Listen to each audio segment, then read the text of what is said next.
This is Akashvani, a review of today's Parliament proceedings read by Shagun Chopra, first from the Lok Sabha.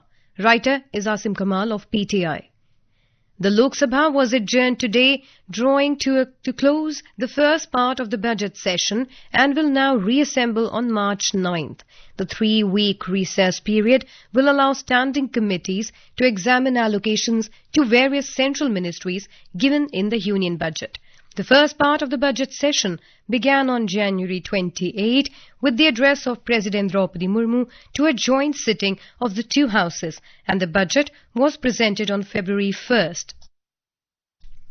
After the House met at 11 a.m. today, it was adjourned after a few minutes as opposition members raised slogans demanding resignation of Union Minister Hardeep Puri over a matter related to him meeting a convicted American person.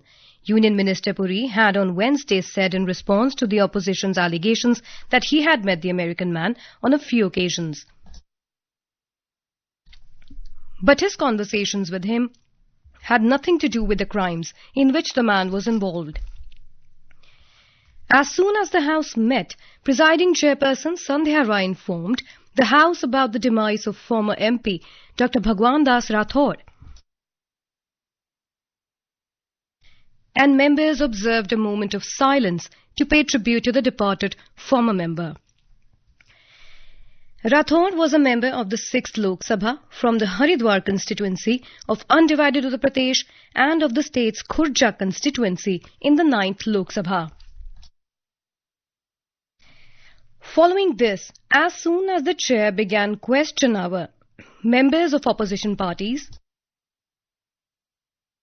including the Congress, began shouting slogans demanding the resignation of Union Minister Puri and rushed to the well of the House.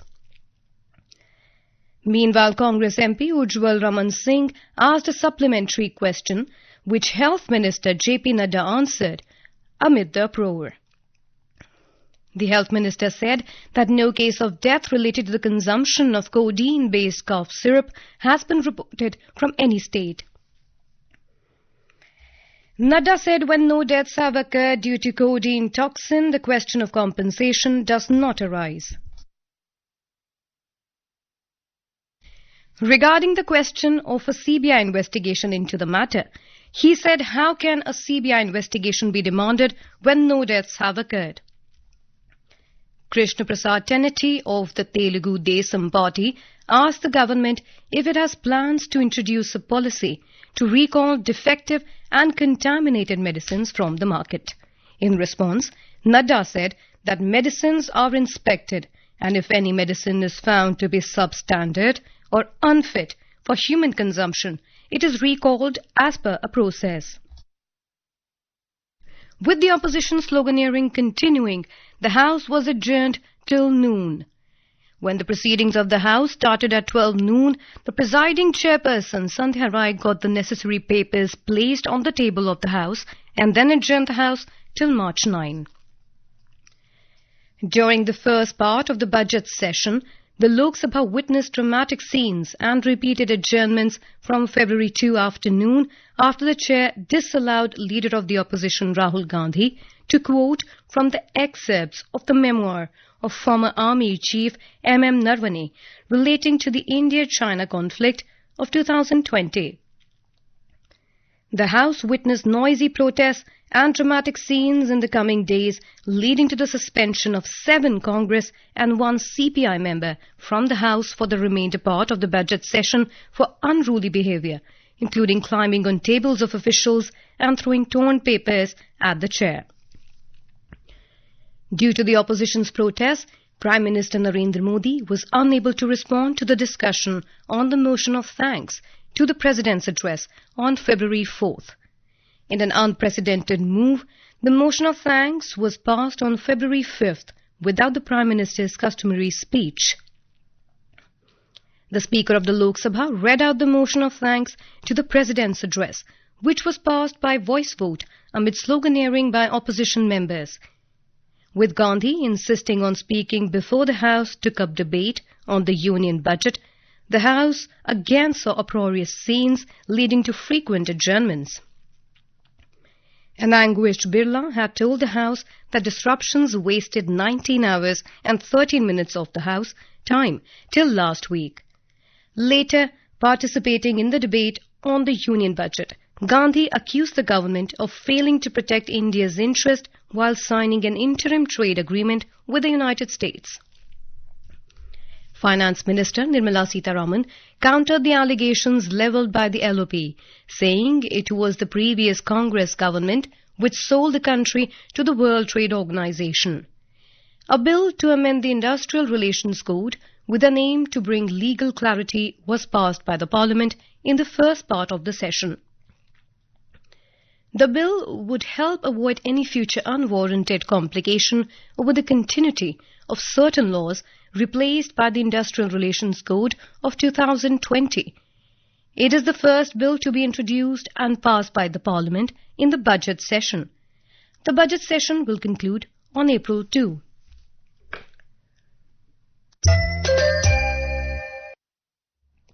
And now a review of proceedings in the Rajya Sabha. Writer is Kumar Rahul of PTI. Rajya Sabha proceedings were adjourned today till March 9 as Parliament went into a 3-week-long recess to allow standing committees to scrutinise budget proposals.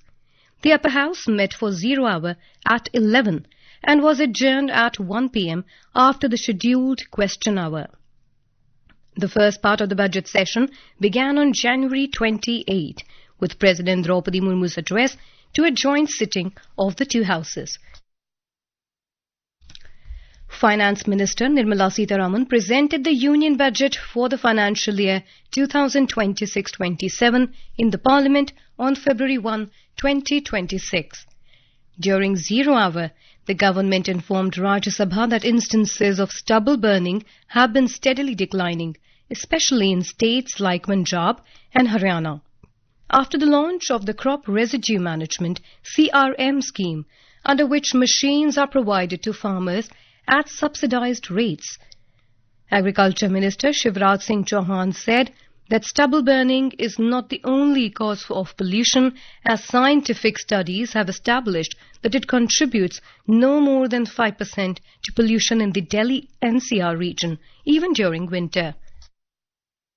Industrial units and vehicles are among the other major sources of pollution, but farmers are often blamed for it, he said while responding to the question. Explaining the rationale behind launching the Crop Residue Management CRM scheme, the Agriculture Minister said that even though stubble burning is an easy way for farmers to clear their fields for the next crop sowing, it has several disadvantages apart from causing pollution. These include the destruction of crop-friendly insects, loss of nutrients and organic carbon, and a reduction in soil fertility. That is why the government introduced the Crop Residue Management CRM scheme, he stated. Chauhan said that farmers receive a 50% subsidy on the purchase of machines for stubble management. Institutions that set up centres to rent out these machines to farmers can avail an 80% subsidy. Chauhan pointed out that more than 3.5 lakh farmers have been provided with machines under the CRM scheme, and with these efforts, cases of stubble burning have significantly declined in states like Punjab and Haryana. However, he admitted that only a 17% reduction in stubble burning cases has been recorded in Uttar Pradesh, and the government is making further efforts in this direction.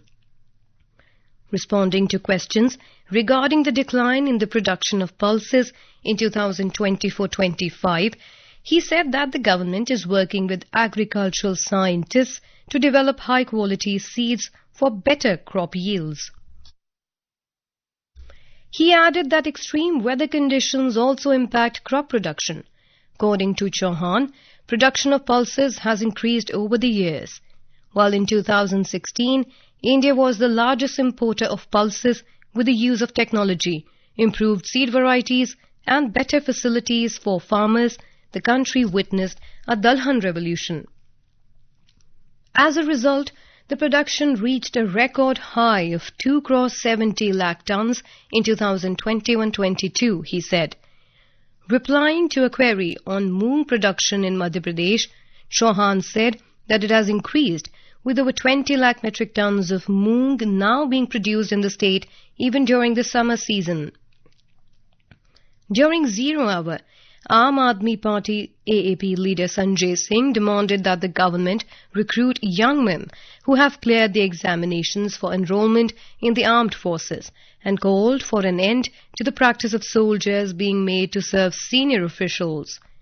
Raising the issue in the Rajya Sabha, Singh said between 2019 and 2022, approximately 1.23 lakh young men cleared physical and medical examinations for recruitment in the army, while around 7,000 cleared tests for the Air Force. However, these candidates are yet to receive their joining letters. National Conference member Sajjad Ahmed Kichlu raised concern over the plight of students from Jammu and Kashmir who have been left in limbo after a Rajasthan university allegedly failed to honour its admission commitments. Raising the issue, the MP from Jammu and Kashmir said several students from Jammu seeking admission to nursing courses at Mewad University in Rajasthan have been denied entry despite assurances from university authorities. He further alleged that when the students protested, 33 of them were arrested. He demanded an inquiry and action against the authorities concerned.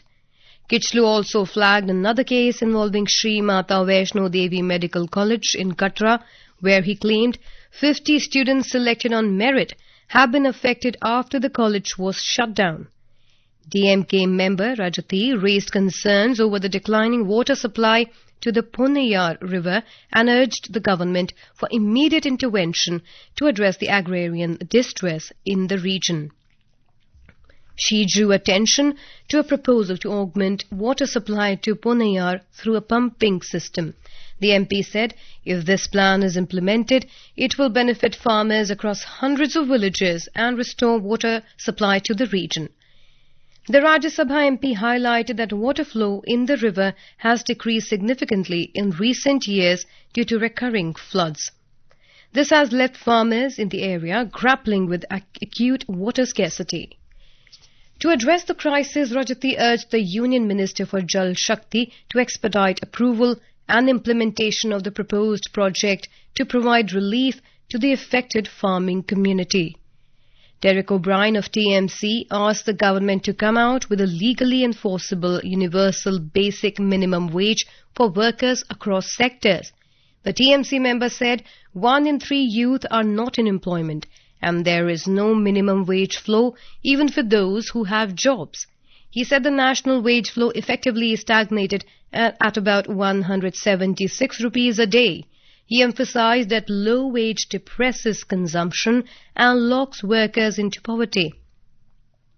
He suggested for a single, legally enforceable, universal basic minimum wage flow below which no worker can be paid irrespective of sector, contract type and place of work. Rekha Sharma of BJP spoke on issue concerning the institutional memory of the functioning of statutory commissions. These commissions, she said, play a crucial role in safeguarding the rights of people, addressing grievances, advising governments and making policies. Meenakshi Jain, nominated member, expressed concern over increasing incidents of vandalism at protected heritage sites.